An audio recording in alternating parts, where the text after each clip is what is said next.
Local bulletin চ্যানেলে আপনাদের সকলকে স্বাগত।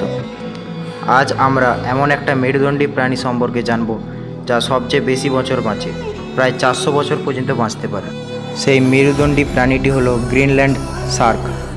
বিজ্ঞানীরা অনুমান করেন এই হাঙর প্রায় 350 থেকে 400 বছর পর্যন্ত বাঁচতে পারে, অর্থাৎ এটি পৃথিবীর সবচেয়ে দীর্ঘজীবী মেরুদণ্ডী প্রাণী।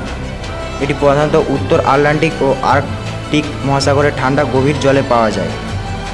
এদের শরীর খুব ধীরে ধীরে বাড়ে, প্রতি বছরে মাত্র প্রায় 1 সেন্টিমিটার।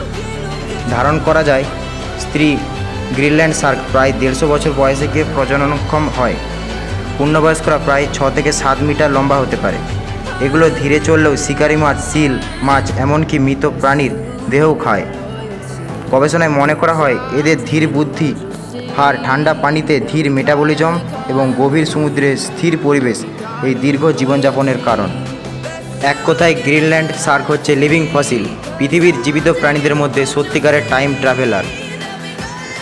এরকম আরও ভিডিও পেতে আমাদের চ্যানেলটি সাবস্ক্রাইব করুন।